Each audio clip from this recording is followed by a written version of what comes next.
أجمعين. أعوذ بالله من الشيطان الرجيم. بسم الله الرحمن الرحيم. وأما من خاف مقام ربه ونهى النفس عن الهوى فإن الجنة هي المأوى. عن أبي هريرة رضي الله تعالى عنه قال قال رسول الله صلى الله عليه وسلم الدنيا سجن المؤمنين جنات للكافرين. সমস্ত প্রশংসা ও তারিফ হামদুসানা সেই মহান আল্লাহ তাআলার জন্য, তাই সকলে জবান খুলে সে রবের শুকর আদায় করে যিনাদের জবান আছে জবানটা খুলে বলুন আলহামদুলিল্লাহ। তারপরে পরে আমাদের ধর্মের গুরু জনাবে মুহাম্মদুর রাসূলুল্লাহ সাল্লাল্লাহু আলাইহি ওয়াসাল্লাম, আমি আপনাদের সম্মুখে সূরাতুন নাজিয়া থেকে একটি আয়াত পাঠ করেছি এবং নবী সাল্লাল্লাহু আলাইহি ওয়াসাল্লামের পাক জবান মুবারক থেকে একটি হাদিসও পড়েছি। হাদিস এবং কোরআনের আলোচনা এবং আয়াতকে সম্মুখে রেখে আমার বক্তব্যের বিষয় রাখব তাকওয়া বা আল্লাহর ভয়। এ সম্পর্কেই কিছু আলোচনা হবে ইনশাআল্লাহ। আপনারা শুনবেন তো নাকি? আচ্ছা, আপনারা কি আমার উপরে কেউ রাগ করেছেন? মনে হয় একটু রাগ ঝালা আছে, যেহেতু সালামটা দিয়েছি উত্তর পাইনি। দিয়েছেন? আচ্ছা, একটু আমি পরীক্ষা করতে চাই। বলেন তো সুন্দরপুরের লোক কজন আছেন? হাত তোলেন তো। এখানকার বাসিন্দা 2 4 6 8 10 12 14 16 18 22। এবার হাত নামান। বলেন কুচাইডাঙ্গার লোক কজন আছেন? যাক, এবার আপনারা অন্যান্য বাহির থেকে যারা এসেছেন তার একটু হাত তোলেন। এবার পরীক্ষা করেন। ও সুন্দরপুর কুচাইডাঙ্গাবাসী, মাত্র 20 জন লোক এখানে বসে আছে, আর বাদ বাকি সব বাড়িতে বসে লেপের ভিতরে ঘুমিয়ে আছে, তাই না? কুচাইডাঙ্গার মানুষও তাই, সব যা আসছে বিদেশ থেকে, তাই তো? কি বলেন? তাই আলোচনা আজকে যে এখানে আপনাদের হবে, আপনারা কি কেউ জানেন না? কথা বলেন, জানেন না? জানেন না? জানেন। যারা রাস্তাঘাটে ঘুরেছে বা ঘোরাফেরা করছে, এখন থেকে তো বলা হয় না যে আপনারা আসুন, আপনারা আসুন। আপনি তো মুসলমান, তাই না? দেখবেন মা বোনেরা যখন বাড়িতে ডিম বসায় বা মুরগিতে যখন মুরগির পেটের তলে যখন ডিম দেয়, দেখবেন 12-14টা ডিম দিল, তার মধ্যে দেখবেন 2-3টে বাচ্চা ফুটে না। বলেন তো কেন ফুটে না? কেন ফুটে না?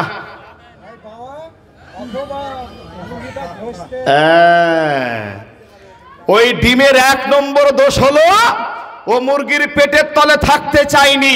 ও মনে করেছে এই ঝামেলা আমাদের প্রয়োজন নেই, দরকার নেই, আমরা বাজারে ঘুরবো, আমরা রাস্তাঘাটে জিলেবি ঝাল বড়া খাবো, অতএব তোমার এই ছায়ার তলে আমি থাকতে চাই না আজীবন। যদি ওই ব্যক্তিটা ওই ডিম যেমন ফোটেনি, ঠিক আমরাও মনে করেছি যদি আমরা বাজার ঘাটে ঘুরবো আমাদের কপালে হিদায়াত এমনি এমনি চলে আসবে। বলুন আসবে? কথা বলেন আসবে কি?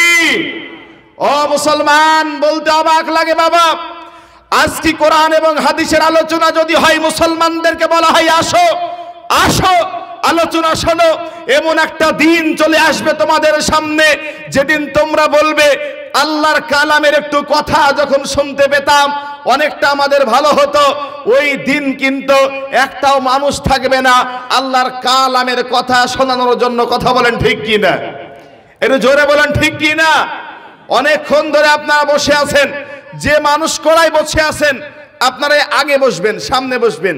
আচ্ছা বলেন তো, যখন আপনারা কোথায় কন্ট্রোলে বা কোথাও লাইন দেন, আপনারা কোথায়, পেছে দাঁড়ান না সামনে দাঁড়ান? হাসপাতালে যখন যান লাইনটা কোথায় দাঁড়ান? আর জলসার সময় কি অবাক কাণ্ড না? মানে বুঝতে চাইছে যদি হুজুরের ওয়াজ ভালো হয় তো শুনবো, নাহলে ওইখান থেকে পালাবো, তাই তো নাকি? হ্যাঁ, তো যাই হোক আপনারা একটু গুছিয়ে আসেন, একটু সকলে মিটার তাকবীর দিই, লিল্লাহি তাকবীর, আল্লাহু আকবার। এ ভাই কারেন্ট চলে গেছে নাকি? হ্যাঁ ভাই একটু আগে আসেন, এই ফাঁকে যে পালিয়ে যায় না, এই কেউ পালাইন না, আগে আসেন। হ্যাঁ তকবির দেন না গো, তকবিরটা দেন না। আল্লাহু আকবার। আল্লাহ কবুল করুক, আমিন। হ্যাঁ একটু ধৈর্য ধরেন, একটু যাক, জেনারেটরটা চালাক।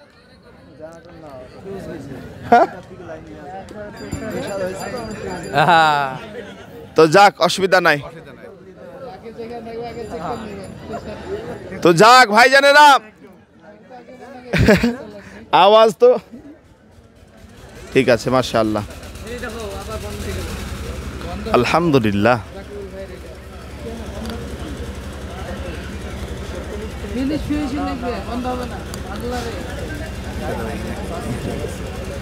ঠিক আছে, অসুবিধা নেই, একটু আসো। তো যাক ভাইয়েরা, একটু আমাদের আল্লাহ রাব্বুল আলামিনের কাছে দোয়া করি, রাব্বুল আলামিন যেন আমাদের মাহফিলটা সম্পূর্ণরূপে কবুল করে, বলে আল্লাহুম্মা আমিন। একটু আমরা সকালে উঠে আসি, বলে লিল্লাহি তাকবীর। একটু উঠে আসুন। সমাধান চাও যদি জীবনে মরণে, ফিরে যাও খোঁজে নাও চোখ রাখো কোরআনে। আগে আসুন আব্বা। সমাধান চাও যদি জীবনে মরণে, ফিরে যাও খোঁজে নাও চোখ রাখো কোরআনে। পাবাই পাবাই সুখ শান্তির ঠিকানা, পাবাই পাবাই সুখ শান্তির ঠিকানা, যদি মেনে নাও মনে প্রাণে সমাধান। সমাধান চাও যদি জীবনে মরণে, ফিরে যাও খোঁজে নাও চোখ রাখো কোরআনে। এ তো প্রিয় আমলার মুক্তির ডাক, এই যে প্রিয় খোদারি কালামে পাক। এই দুনিয়া বাইরে সেই দুনিয়া, এই দুনিয়া বাইরে সেই দুনিয়া, মুক্তি পাবে তুমি দো জাহানে। সমাধান সমাধান চাও যদি জীবনে মরণে, ফিরে যাও খোঁজে নাও চোখ রাখো কোরআনে। বলুন লিল্লাহি তাকবীর। আল্লাহ কবুল করুক, বলুন আমিন। এই তো আলহামদুলিল্লাহ, কত সুন্দর লাগে গুছিয়ে গুছিয়ে বস। যদি কেউ আপনারা নাও থাকেন স্টেজে, আল্লাহর কসম, যদি একজনও না থাকে তারপর আলোচনা করব, যেহেতু চতুর্দিকে রহমতের ফেরেশতা আছে, যেনারা আজীবন ঘুরে বেড়ায়, প্রতিদিন ঘুরে বেড়ায় যে কোথায় আল্লাহর আলোচনা হয়, দিনের কথা হয়। যখনই কোথাও দিনের আলোচনা করা হয়, ওই জায়গায় ওই ফেরেশতারা রবের কাছে সঙ্গে সঙ্গে বলে, আল্লাহ দেখলাম সুন্দরপুরের মোড়ে, কুচাইডাঙ্গার মোড়ে একটা দিনী সভাতে কিছু মানুষ আল্লাহর কালামের কথা বলছিল, তারা শ্রবণ করছিল। আল্লাহ বলবে এটা সত্য? বলে জি সত্য।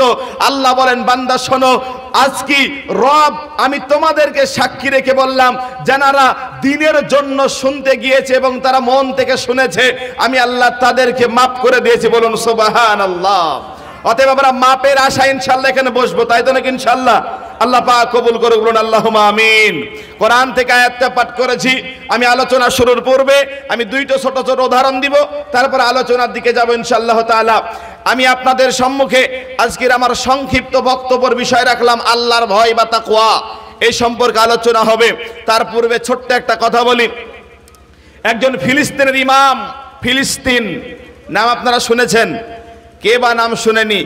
বর্তমানে ফিলিস্তিনে মুসলমানদের করুণ দশা, ঠিক না বাবা? হ্যাঁ, মুসলমানদের বর্তমানে, মুসলমানরা পৃথিবীর এমন কোনো জায়গা নেই যেখানে অবহেলিত না। মুসলমান সংখ্যায় 1-2 করতে করতে প্রায় বিশ্বে 200 কোটির উপরে মুসলমান আছে। তারপরেও মুসলমান কেন মার খায় বলেন তো? কেন মার খায় বলেন? শুধুমাত্র মার খায় আমার আর আপনার কারণে। কেন? এই যে এতগুলা লোক আমরা বসে আছে, যারা গ্রামে ঘোরাফেরা করছে, এরাও তো মুসলমান নাকি? এদের কানেও তো মাইকের আওয়াজ যায়। এরা মনে করেছে যে মাইকের আওয়াজ আমরা যতই যাক, আমরা ওখানে যে বসবো না, যেহেতু আমরা সবই জানি। কি জানে? সবই জানে। যারা জানে না তাদের শোনার প্রয়োজন আছে, তাই তো নাকি? হ্যাঁ, তার জন্য নিজেকে বড় ভাবে, নিজেকে মানুষের পরিচয়টা দিতে পারে না যে উলামাগণ এসেছে, এদের কোনো মান ইজ্জত নাই, আমাদের কাজকর্ম নাই। হ্যাঁ, আপনাকে শোনানো হয়েছে এত প্যান্ডেল মাইকের আয়োজন করা কিসের জন্য? যে মঞ্চ ফাঁকা পড়ে থাকবে আর বাড়িতে ঘুমাবা, তার জন্য নাকি? মুসলমানদের অবস্থা এত করুণ কেন? আরো হবে। নবীজি বলেছেন মুসলমানদের অবস্থা এত কঠিন হবে। নবীজির হাদিস আল্লাহ রাসূল বলেন, ইহুদি খ্রিস্টান বেদিন যদি মুসলমানরা এমন অনুসরণ করবে, ইহুদিরা যদি মায়ের সাথে জেনা করে তো মুসলমানরা মায়ের সাথে ব্যভিচার করবে। বলুন নাউজুবিল্লাহ। করছে না এখন বর্তমানে? বলেন আজকে মুসলমানদের অবস্থা বলতে গেলে বড় খারাপ লাগে। ওর জন্য ফিলিস্তিনের একজন ইমাম মাত্র 30 সেকেন্ড বক্তব্য দিয়েছিলেন। কয় সেকেন্ড ভাইরা আমার? মাত্র 30 সেকেন্ড বক্তব্য দিয়েছিলেন। তিনি বলেছিল যে এলাকায়, যে দেশে, যে রাষ্ট্রে 30,000 শহীদ, 7,000 প্রায় 60,000 মানুষ আহত, 2 লক্ষ মানুষ গৃহত্যাগ, তারপরেও যদি কোনো মানুষের বিবেক না ফিরে, তারপরেও যদি কোনো মানুষের চেতনা না ফিরে, তো আমার মতন বক্তা, আমার মতন খতিব 1 ঘন্টা 1.5 ঘন্টা করে আলোচনা করে মানুষের বিবেক ফেরাতে পারবো না। তাই তো নাকি ভাইরা আমার? মানুষের হৃদয় যদি পরিবর্তন নিজে না ইচ্ছা করে, মানুষকে আজীবন বলে গেল পারা যাবে না। হিদায়াত কার হাতে বলেন? একটু জোরে বলেন, হিদায়াত কার হাতে? ইন্নাকা লা তাহদি মান আহবাবতা। আল্লাহ তাআলা বলেন, হে রাসূল, আপনি যাকে ভালোবাসেন, আপনি যাকে মহব্বত করেন, তার হাতে হিদায়াত নাই। হিদায়াতের মালিক তো হলাম আমি আল্লাহ, হিদায়াত দিব তো আমি আল্লাহ। আপনি দেখবেন একদল লোককে আপনি যখন কোরআন শোনাবেন, আপনি যখন কোরআনের কথা বলবেন, ওই মানুষগুলোকে যখন বলবেন তোমরা তেজের দিকে আসো, তোমরা মাইকের আওয়াজ শোনো, তোমরা আল্লাহর ঘর, আল্লাহর কালামের দিকে তোমরা এগিয়ে আসো, তারা বলবে আমরা শুনবো না, আমরা যাবো না। আল্লাহ বলেছেন, হে রাসূল আপনি চিন্তা করবেন না। এদিকে তাকান। যাক ভাই, অসুবিধা নাই। হ্যাঁ ওটা না, ওটা বিষয় না, একটা আস্তে আস্তে বলি। যেহেতু সবাই তো না, আল্লাহ পাক সবাইকে এক রকমের বানায়নি, বিভিন্ন মানুষকে বিভিন্ন রকমের বানিয়েছে। কি বলেন ভাইরা? আজ থেকে 2 বছর আগে বাবা সাগরপাড়ার লাইনে একটা জায়গায় ওয়াজ করতে গেছি, বুঝলেন? বিরাট বড় জায়গা, মানুষও খুবই হয়। যখন আমি সালামটা দিয়ে জায়গাটা হুঙ্কার দিয়েছি, সঙ্গে সঙ্গে বক্সের মাইক কেটে গেছে। তো তারপরে অমনির সাথে সাথে বক্সের আওয়াজ কমে দিছে। আমি বলি বাবা আমি একটা অন্য রকমের বক্তা, বাবা বেশি কথা না বললে আমি আবার অন্তর থেকে জান খুলি না, কথা বলতে বলে আমার মনটা খারাপ করে। কি বলেন বাপ? তাই তো নাকি? কেউ আসতে বলবে, কেউ একটু জোরে বলবে, এটা আল্লাহ পাকের একটা রহমত। কি বলেন ভাইরা? তাই তো নাকি? তো যে কথা বলতে চাইছিলাম, কোন কথা বলতেছিলাম? যে আল্লাহ রাব্বুল আলামিন আমাকে আপনাকে দুনিয়াতে দিয়েছেন। কিছু লোক দেখবেন কোরআন হাদিসের কথা শুনতে চায় না, এটা আমার আপনার দোষ না, কিন্তু আল্লাহ পাক ওদের সম্পর্কে বলেছেন। ওদের সম্পর্কে আল্লাহ রাব্বুল আলামিন বলেন, খতামাল্লাহু আলা কুলুবিহিম। একটা কলসি যদি আপনি উড়ু করে থন, একটা কলসি বা ঘোড়া যদি আপনি এরকম করে থন, আর আজীবন যদি তার উপরে পানি ঢালেন, বলেন পানি কি তলে যাবে? কলসির ভিতরে কি পানি যাবে? আল্লাহ বলেন, হে রাকিবুল, হে মাওলানা শামীম আক্তার হাক্কানী, এ হাফেজ ইকবাল উমরি, তোমরা যতই আলোচনা করো, যতই সুন্দরপুর, যতই কুচাইডাঙ্গা ময়সাপাড়ার লোকদেরকে ডাকো, ও আমার বক্তারা তোমরা যতই ডাকো না কেন, কারণ ওরা আসবে না। আমি আল্লাহর কানের ভিতরে মোহর মেরে দিয়েছি। কি মেরে দিয়েছে? মোহর মেরে দিয়েছি। ওর কানটা আমি আল্লাহ নষ্ট করে দিয়েছি। এখনই পঞ্চরাস গান হোক, বুগি বুগি ড্যান্স হাঙ্গামা হোক, ওদেরকে দাওয়াত দেওয়া লাগবে না, চিল্লে ফেড়ে বলতে হবে না যে দাওয়াত দিতে হবে না, আসুন আপনাদেরকে, এই দাওয়াত লাগবে না, জায়গা দেওয়া যাবে না, মারামারি করার লোক অভাব হবে না। কথা বলেন ঠিক কি না? আসলে কথাটা কি হলো? যে আল্লাহ পাক বলেন আমি ওদের কানে মোহর মেরে দিয়েছি, ওদেরকে আর আসার প্রয়োজন নেই। কথা স্পষ্ট তো ভাই? আর এর চেয়ে বেশি কিছু বলার নেই। যারা আসার তারা আসবে, যারা আসার নয় তারা আসবে না। দাঁড়িয়ে আছেন যারা ভাই, কমিটির ভাইগুলাকে বলি, যে ভাইগুলা দাঁড়িয়ে আছে, এখানে বসলে পাপ হবে না ভাই, এখানে বসলে গুনাহ হবে না। আপনি মুসলমান, কেন আপনি বসবেন না? কিছু মানুষকে যদি ডাকি মুখ ঘুরিয়ে আবার পালিয়ে যায়। নাউজুবিল্লাহ বলেন জোরে সরে, একটু জোরে বলেন নাউজুবিল্লাহ। আল্লাহ পাক রব্বুল আলামিন আমাদেরকে আপনাদেরকে সঠিকটা বোঝার তৌফিক দান করুক। সকলে বলে আল্লাহুম্মা আমিন। আমার আলোচনা বিষয় হচ্ছে আল্লাহর ভয় বা তাকওয়া। আজকে আমাদের বিষয় কি জানেন? বলতে অবাক লাগে, অন্তরের ভিতরে দুঃখ লাগে। আমাদের এমন একটা পরিস্থিতি হয়ে গেছে, মানুষদেরকে যখনই আল্লাহর দিকে আহ্বান করা হয়, মানুষকে যখনই বলা হয় যে তোমরা রবের দিকে একটু আসো, আল্লাহর পথে তোমরা একটু আসো, মানুষের যখন মুখ ফিরিয়ে চলে যায়, তার ব্যাখ্যা হলো মানুষের দিলের ভিতরে আল্লাহর ভয় নাই। কিসের ভয় নাই? আল্লাহর ভয় নাই। একজন মানুষ যদি বিশ্বাস করে যে মরার পরে একটা জায়গা আছে, যেই জায়গাটার নাম হাসরের ময়দান, যেই জায়গাটাতে জান্নাত আছে, জাহান্নাম আছে। জাহান্নামের আযাব বড় কঠিন, জান্নাতের শান্তিময় জায়গা। একটা মানুষ যদি বিশ্বাস করে, সত্যি করে বলুন তো, একজন মুমিনের ভিতরে যদি আল্লাহর ভয় থাকে, ওই মুমিন কখনো রবের ইবাদত ছাড়া দিন কাটতে পারে? দিন কাটতে পারে কি? কখনো দিন কাটতে পারে না। আল্লাহ রাব্বুল আলামিন বলেন, ইয়া আইয়ুহাল্লাযীনা আমানুত্তাকুল্লাহ, হে ঈমানদারেরা, হে বিশ্বাস যারা স্থাপন করেছো, হে পৃথিবীর মানুষেরা তোমরা শোনো, যারা আল্লাহকে বিশ্বাস করো, নবীকে বিশ্বাস করো, কোরআনকে বিশ্বাস করো, ফেরেশতাকে বিশ্বাস করো, আখিরাতকে বিশ্বাস করো, তাকদীরকে বিশ্বাস করো, আমার আল্লাহ এই সমস্ত মানুষগুলোকে ডেকে বলেছেন, ইয়া আইয়ুহাল্লাযীনা আমানুত্তাকুল্লাহ, হে ঈমানদারেরা তোমরা আল্লাহকে ভয় করো, হাক্কা তুকাতিহি ওয়ালা তামুতুন্না ইল্লা ওয়া আনতুম মুসলিমুন। হে ঈমানদারেরা তোমরা আল্লাহকে ভয় করার মতন ভয় করো। আদা ভয় করবে আর আদা ভয় করবে না, এটা কখনো হবে না। হে মুসলমানেরা তোমরা আল্লাহকে সম্পূর্ণ ভয় করো। হে আমার ঈমানদার ভাইরা তোমরা আল্লাহকে সম্পূর্ণ ভয় করো। আল্লাহ বলেন যারা রবকে ভয় করবে, যারা আল্লাহকে ভয় করবে, আমার আল্লাহ সূরা রহমানের ভিতরে বলেছেন ওয়ালিমান খাফা, অবশ্যই যারা রবকে ভয় করবে আমি আল্লাহ তার জন্য দুইটা জান্নাত রেডি করে রেখেছি। বলুন সুবহানাল্লাহ। আল্লাহকে ভয় করলে কয়টা জান্নাত? দুইটা জান্নাত রেডি করা আছে। যে ব্যক্তি আল্লাহকে ভয় করবে, আল্লাহ রাব্বুল আলামিন বলেন ওয়া আম্মা মান খাফা মাকাম রাব্বিহি ওয়া নাহান নাফসা আনিল হাওয়া ফাইনাল জান্নাতা হিয়াল মাওয়া। হে দুনিয়ার মানুষ, হে নদিয়া, হে গ্রামবাসী, হে সুন্দরপুর, হে কুচাডাঙ্গা গ্রামবাসী শুনে রাখো, তোমাদেরকে ডেকে আল্লাহ বলেছে ওয়া আম্মা মান খাফা মাকাম রাব্বিহি ওয়া নাহান নাফসা আনিল হাওয়া ফাইনাল জান্নাতা হিয়াল মাওয়া। যখন তোমার সামনে কোন হারাম কাজ চলে আসবে, যখন তোমার সামনে জেনা ব্যভিচার চলে আসবে, যখন আপনার সামনে সুদ চলে আসবে, ঘুষ চলে আসবে, তখন আপনার মনে মনে ভাবনা চিন্তা হবে পৃথিবীর কেউ আমার এই গুনাহের কাজ দেখে না, দেখে একজন, তিনি কে? একটু জবানটা খুলে বলুন, তিনি কে? পৃথিবীর কেউ জানে না, পৃথিবীর কেউ দেখে না, দেখেন একমাত্র আমার আল্লাহ। আমার আল্লাহ বলেন বান্দার যখন এইরকম চিন্তা হয়, এইরকম মন মানসিকতা হয়, তখন বান্দাকে আমার আল্লাহ ডেকে বলেছেন ও বান্দা, যখন আমি রবকে ভয় করে কোন গুনাহের কাজ ছেড়ে দিবা, কোন অন্যায় ছেড়ে দিবা, সুদ আমি খাবো না, দেখে আমার আল্লাহ, জেনা ব্যভিচার আমি করব না, দেখে আমার আল্লাহ, দুর্নীতি আমি করব না, দেখে আমার আল্লাহ, বেপরদায় আমি চলবো না, দেখে আমার আল্লাহ, আমি লোকের আল ঠেলবো না, দেখে আমার আল্লাহ, গ্রুপ লোনের আমি টিকিট কাটবো না, দেখে আমার আল্লাহ, লটারি কাটবো না, দেখে আমার আল্লাহ, এই রকম করে যখন আপনার অন্তরের ভিতরে ভয় সঞ্চয় হবে, আমার আল্লাহ বলেন ও বান্দা তুমি তো রবকে ভয় করেছো, তোমার জন্য একটা প্রাইজ আমি কোরআনে ঘোষণা করে দিলাম। ও দুনিয়ার ঈমানদার শোনো, ও আম্মা মান খাফা মাকাম রাব্বিহি ওয়া নাহান নাফসা আনিল হাওয়া ফাইনাল জান্নাতা হিয়াল মাওয়া। যারা রবকে ভয় করে গুনাহের কাজ যারা ছেড়ে দিবে, আমি আল্লাহ তার জন্য জান্নাতুল মাওয়া রেখে দিয়েছি। বলুন সুবহানাল্লাহ। তাহলে আল্লাহকে যারা ভয় করবে তার জন্য কি আছে বলেন? জান্নাতুল মাওয়া। একটু কথা বলেন, জান্নাতুল মাওয়া। তবে আমরা আল্লাহকে ভয় করবো তো ইনশাল্লাহ, নাকি?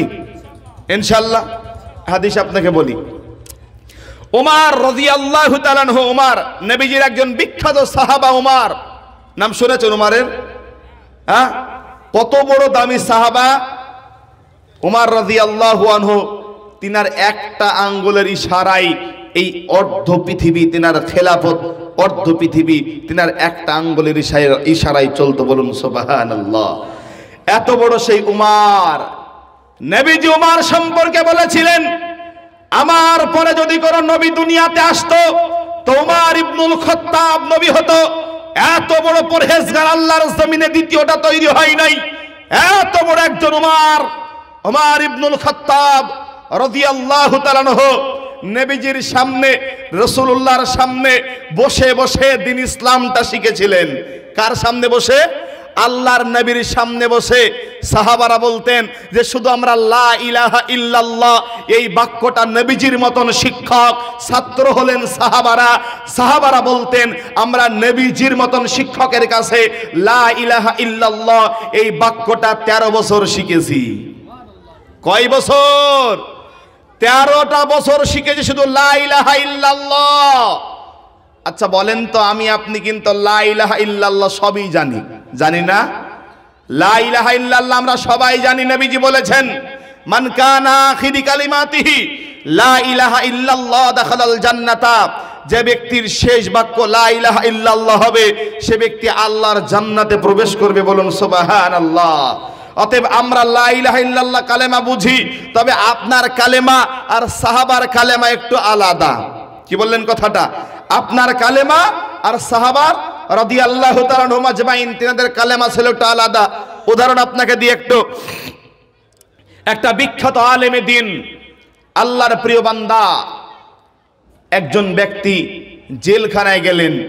জেল খাটতে খাটতে এক পর্যায়ে তিনার ফাঁসির জন্য অর্ডার হয়ে গেল, ফাঁসি হবে সেই আলেমে দিনের। তো ব্যক্তি ওই আলেমে দিন সঙ্গে সঙ্গে ফাঁসির মঞ্চে চড়াবে। ফাঁসির মঞ্চে ওঠার পূর্বে একদল আলেম এসে বলছে যে আপনি শেষ কলেমা লা ইলাহা ইল্লাল্লাহটা পাঠ করুন। আলেমকে কি বলে? যে আপনি লা ইলাহা ইল্লাল্লাহটা আপনি বলেন। লক্ষ্য করেন, তা আলেম তখন বলেছিলেন কিসের কালেমা? তুমি আমাকে কালেমার তালকিন দিতে এসেছো মরার পূর্বে। যে কালেমা পড়ার জন্য, যে লা ইলাহা ইল্লাল্লাহ বলার জন্য আমি জেলে আসলাম, শেষ পর্যন্ত ফাঁসির মঞ্চে ঝুলতে হলো, ওই একটাই কালেমার জন্য তুমি সরকারের গোলাম হয়েছো, সরকার তোমাকে বেতন দেয়, আর ওই কালেমা পড়ার জন্য আমাকে আজকে ফাঁসির মঞ্চে ঝুলতে হয়। অতএব তোমার কালেমা আর আমার কালেমা আসমান জমিন পার্থক্য, তাই তো নাকি বাবা? আপনার কালেমা আমার কালেমা অনেক পার্থক্য আছে।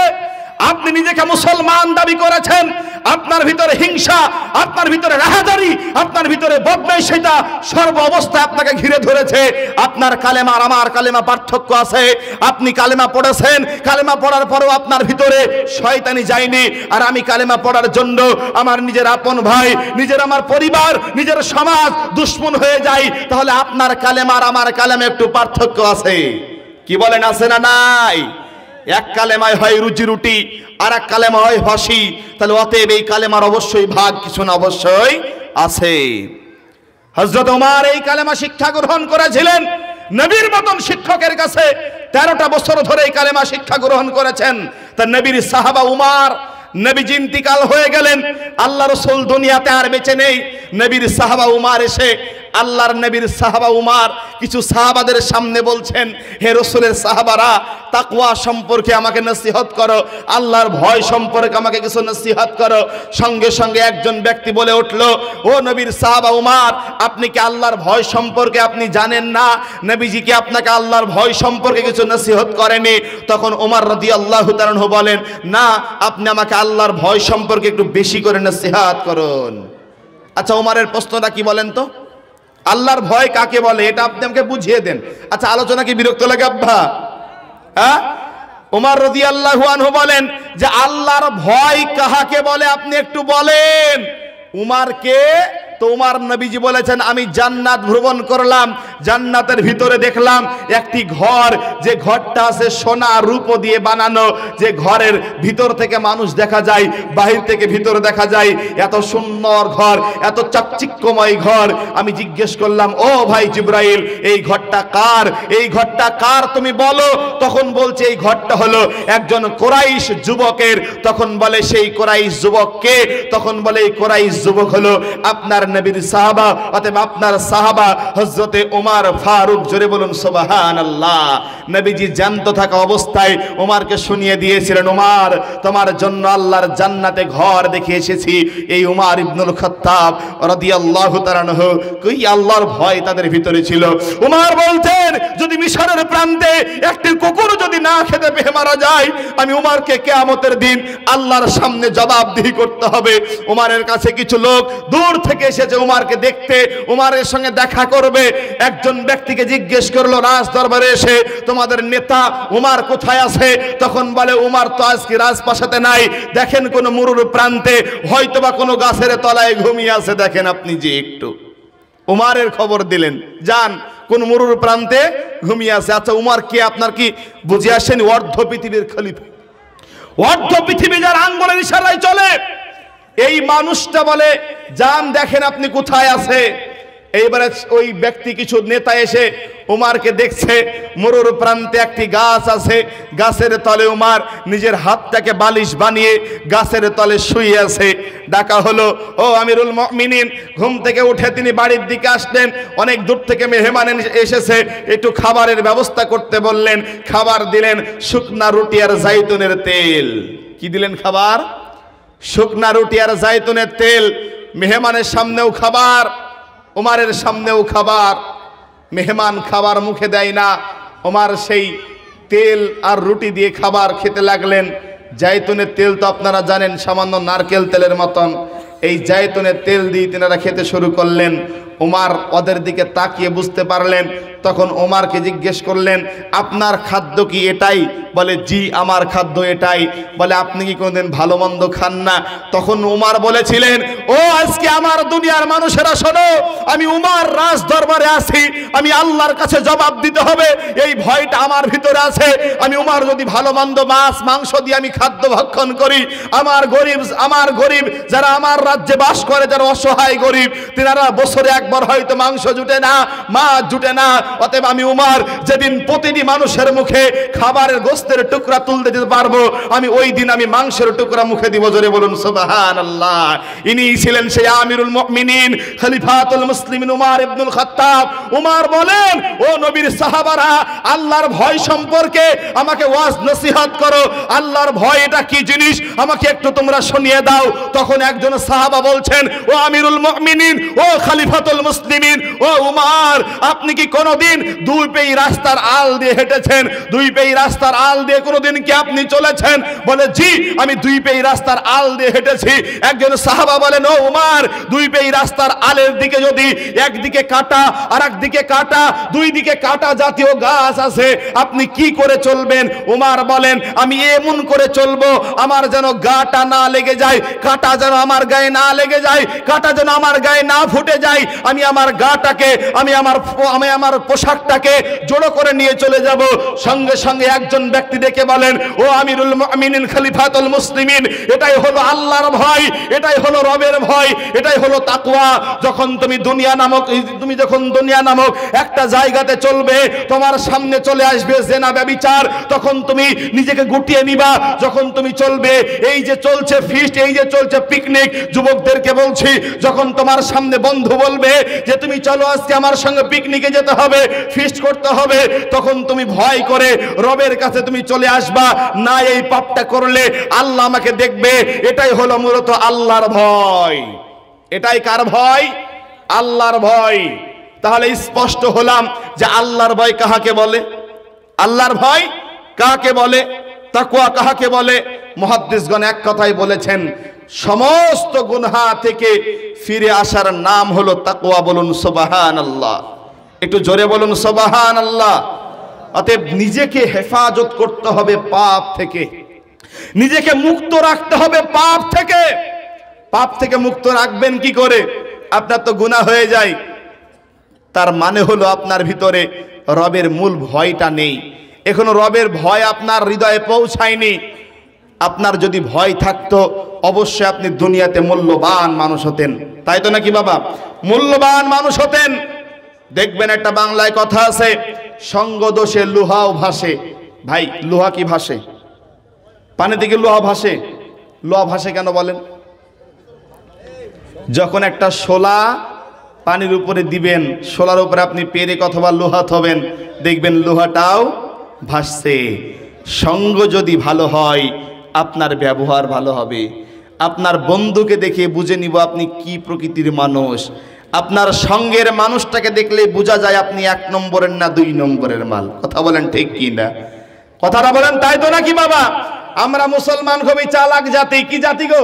চালাক জাতি, শুধু আমরা অপরের ভুল ধরি, নিজের ভুল আর কেউ ধরিনি। একজন শিক্ষক মাস্টার মানুষ স্কুলে এসেছে, এবারে ছাত্রদেরকে বলছে যে আমি বাড়ি থেকে আসতে আমার সময় লেগেছে 30 মিনিট, আমার বয়স কত? কি বলছে কথাটা? আমি স্কুলে আসতে আমার বাড়ি থেকে সময় লেগেছে 30 মিনিট, আমার বয়স কত? আচ্ছা বলেন, এই অঙ্ক কি পারা যাবে? এ কি ভাগ গুণ লসাগু গসাগু করে সব দেখলো, কেউ উত্তর দিতে পারে না। আসলে কি উত্তর দেওয়ার প্রশ্ন? হঠাৎ করে শেষ বেঞ্চের একজন ব্যক্তি, নাম হলো কালু। নাম কি? কালু। বলছে স্যার, আমি আপনার বয়স হিসাব কষে দেখলাম আপনার বয়স 60 বছর। কত বছর? 60 বছর। বলে বাবা, তুই তো আমার ক্লাসের সবচেয়ে শেষ বয়, লাস্ট বয়, অতএব তুই এত সুন্দর জবাব কি করে দিলি রে বাপ? বলে হুজুর, বলে মাস্টার মশাই, আমি এই কারণে দিলাম যে আমার বাড়িতে একটা ভাই আছে, ও আধা পাগল, আর বয়স হলো 30, আর আমি এখন দেখছি আপনি ফুল পাগল, আপনার বয়স 60। কথা বুঝে আসলো নাকি বাবা? তো আমাদের কিছু জ্ঞানী মানুষ বসে থাকে, তারা মনে করে খুব আমি জ্ঞানী মানুষ। কথা বলেন ঠিক কি না? আসলে তার ভিতরে কোনো জ্ঞানই নাই। তার ভিতরে কি নাই? জ্ঞান নাই। তো বলতে চাইছিলাম, আল্লাহকে ভয় করলে তার দুনিয়াতেও পুরস্কার আছে, আখিরাতেও পুরস্কার আছে। আখিরাতের পুরস্কার দুইটা বলবো। এক, আল্লাহর নবী জানিয়ে দিয়েছেন, যারা আল্লাহকে ভয় করে দুনিয়ার জিন্দেগি যাপন করবে তার জন্য সবচেয়ে উচ্চ জায়গা, সবচেয়ে সম্মানের জায়গা, সবচেয়ে শান্তির জায়গা, আরামের জায়গা হবে কিয়ামতের হাসরের ময়দানে। আল্লাহর নবী বলেন, সহিহুল বুখারী হাদিস নম্বর 660, হাদিসের রাবী হলো আবু হুরায়রা রাদিয়াল্লাহু তাআলা আনহু। আবু হুরায়রা বলেন, আল্লাহ রাসূল বলেছেন, কিয়ামতের ময়দানে আল্লাহ তাআলার আরশের নিচে 7 শ্রেণী মানুষ আল্লাহর ছায়া তলে জায়গা পাবে। বলুন তো, আরশে আযমের নিচে কয় শ্রেণী মানুষ জায়গা পাবে? কয় শ্রেণী মানুষ? 7 শ্রেণী মানুষ যারা দুনিয়াতে আছে তারা আল্লাহর আরশের ছায়া তলে জায়গা পাবে। সাহাবারা বললেন, আল্লাহর নবী আপনি আমাকে বলুন সেই 7 শ্রেণীর ভিতরে কারা কারা আছে? আল্লাহ রাসূল সাহাবাদেরকে বলতে শুরু করলেন।